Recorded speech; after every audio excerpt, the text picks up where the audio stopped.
The most terrifying problems in life are the problems that seem to have no solution.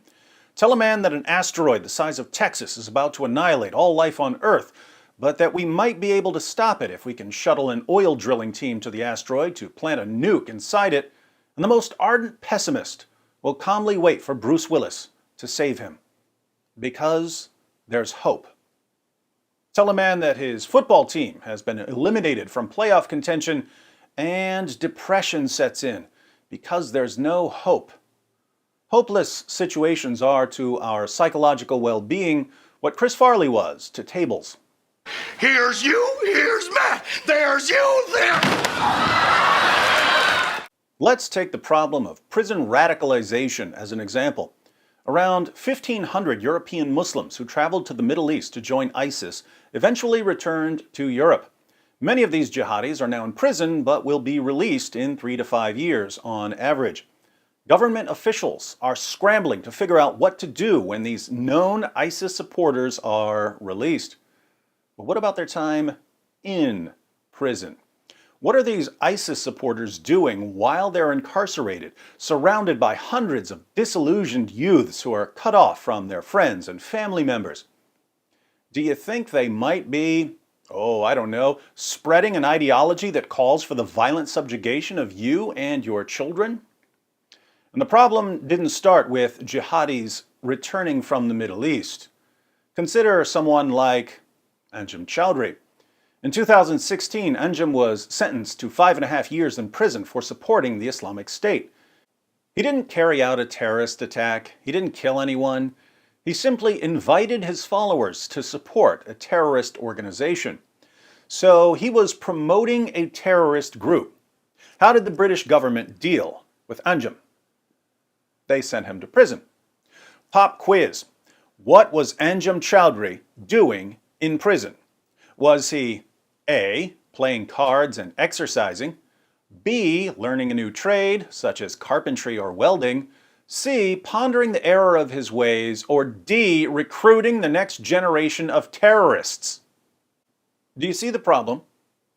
Western governments keep locking up Muslims for supporting terrorist organizations or for grooming and raping little girls or for any number of other crimes. These men, and sometimes women, are sentenced to prison. But what are they really sentenced to? Prison dawah.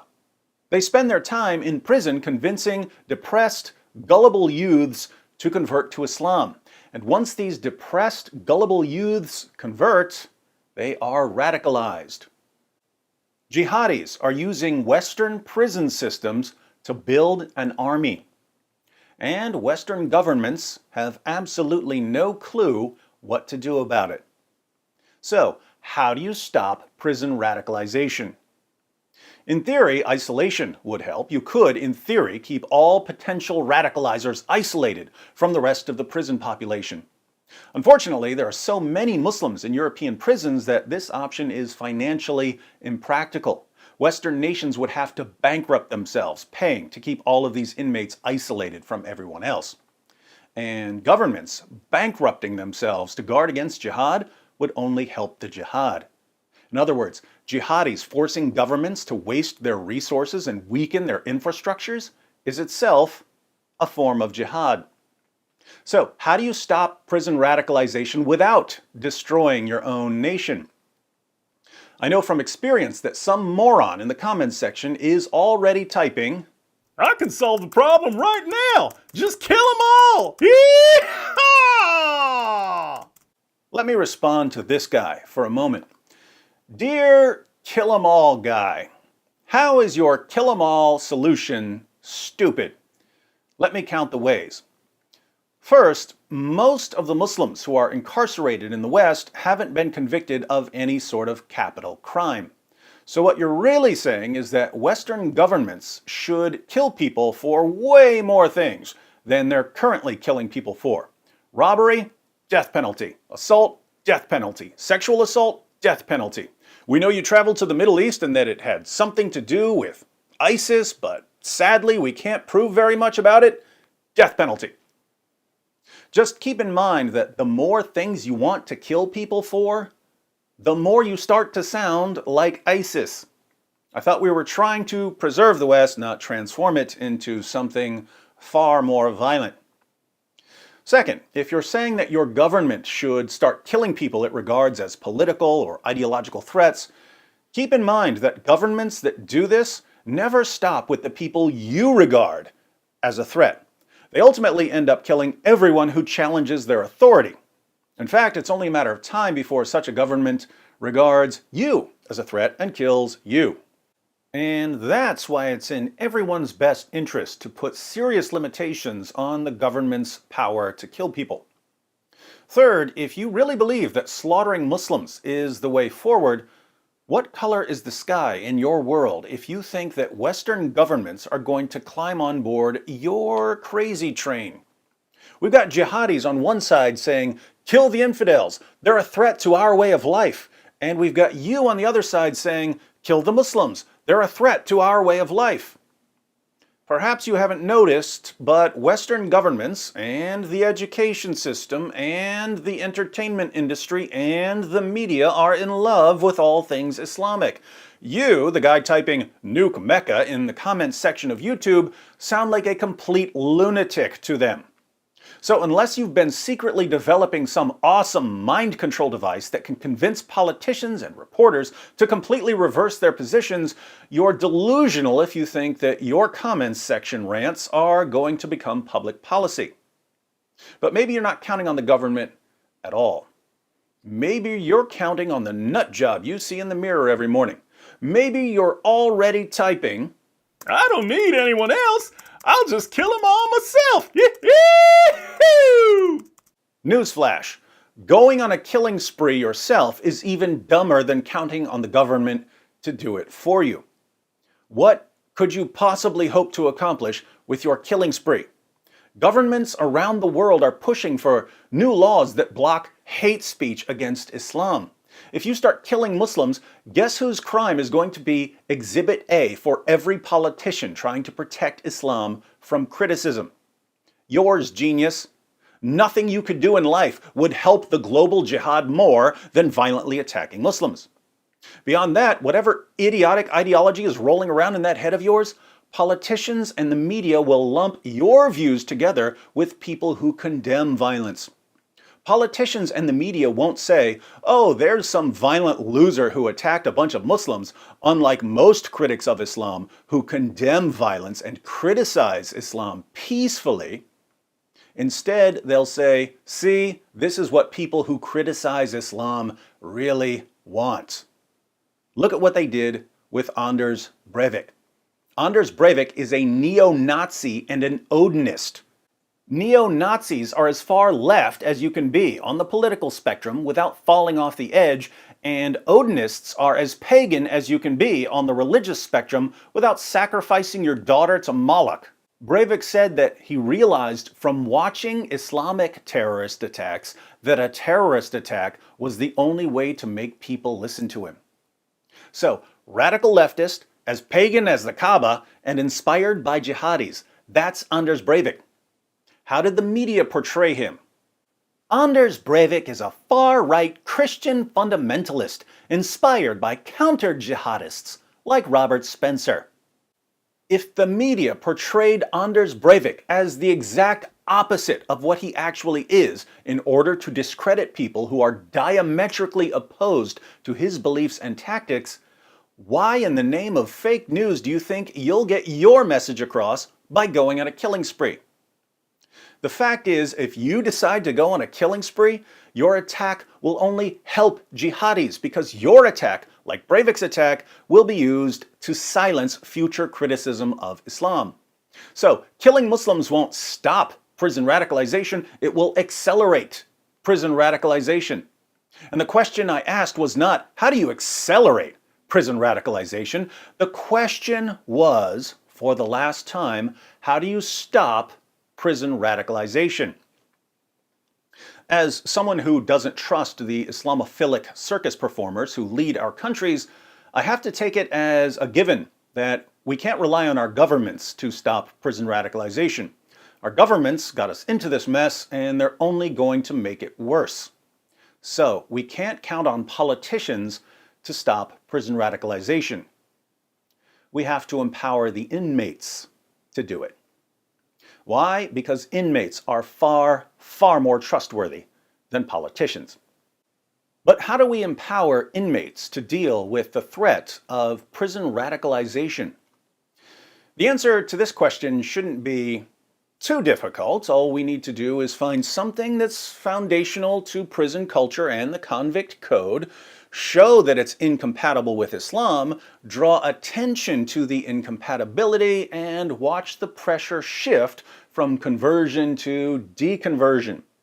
There's a pressure now to convert to Islam in prison. But if you can show inmates that Islam is, at its core, irreconcilable with their most cherished principles, there will be a pressure to leave Islam. The challenge here is figuring out what the incompatibility might be. To locate the incompatibility for us, we need a very specific kind of person with some very particular characteristics. One, in order to know which aspects of prison culture are at odds with Islam, we need someone who understands prison culture. Two, in order to know which teachings of Islam are incompatible with the convict code, we need someone who understands Islam's most trusted sources. Three, since the combined forces of all Western intelligence agencies haven't been able to solve this problem, we need someone who's a total genius.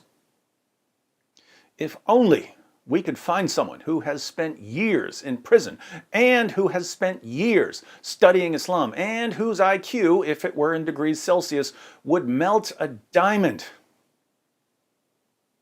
If only we had someone like that.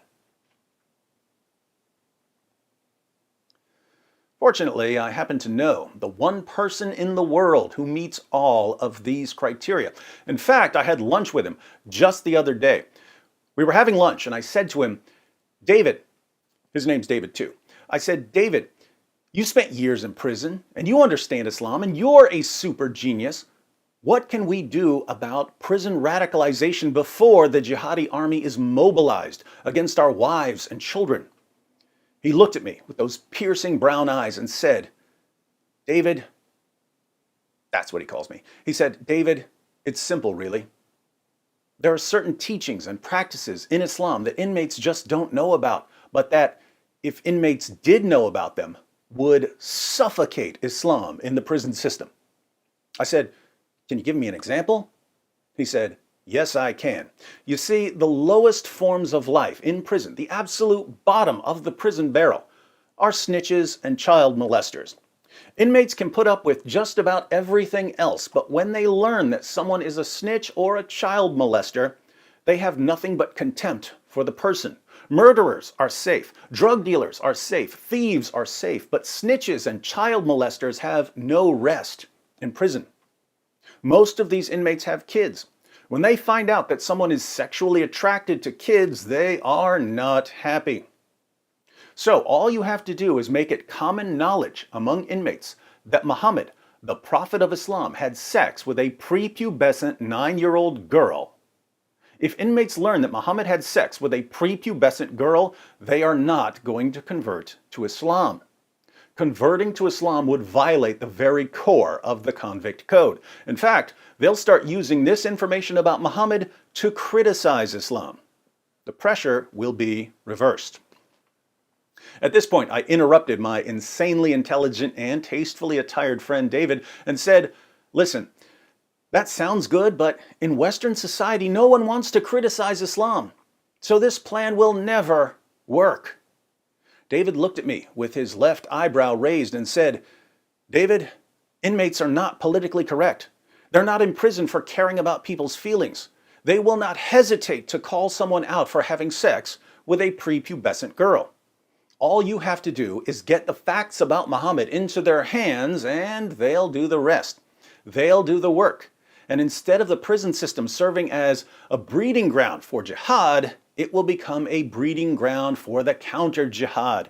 People won't go to prison and convert. They'll go to prison and apostatize.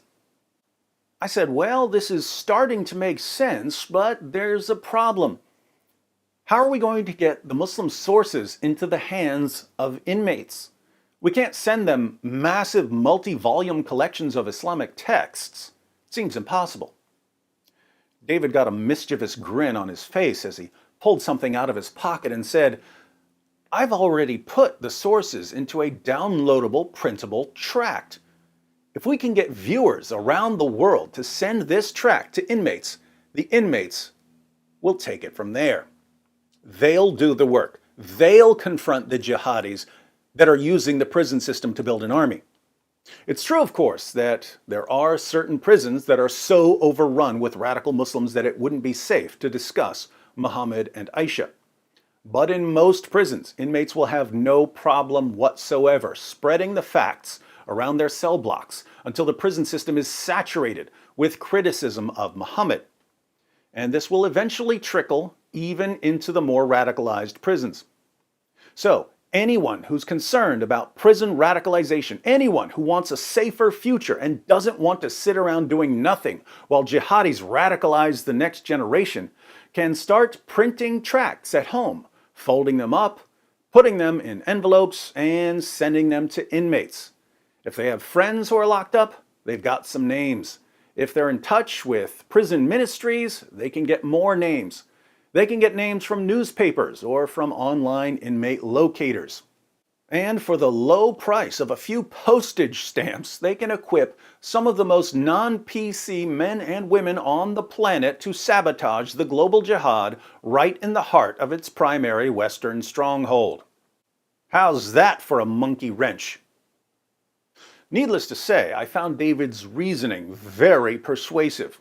So, I've made his tract available for download. There's a link in the description box. If a few thousand or even a few hundred of you start printing copies and sending them to inmates in the jails and prisons in your areas, you will help put an end to prison radicalization in the most peaceful manner imaginable. Of course, this tract isn't just for inmates. You can print copies and hand them out to anyone. You can pass them out to students. You can hand them to your leftist and feminist friends and ask if they approve of Muhammad's relationship with a prepubescent girl. You can give them to Muslims who've never read their sources and have no clue what kind of things their prophet did. They even make excellent stocking stuffers for Christmas. And this tract contains only a small portion of the information the world needs but is currently blind to. There's plenty more where that came from. Be sure to hit the like button and subscribe so you can get all the resources I'll be putting out in the coming weeks and months. In the comments section, tell me what facts you think the world needs to know about Islam, Muhammad, and the Quran.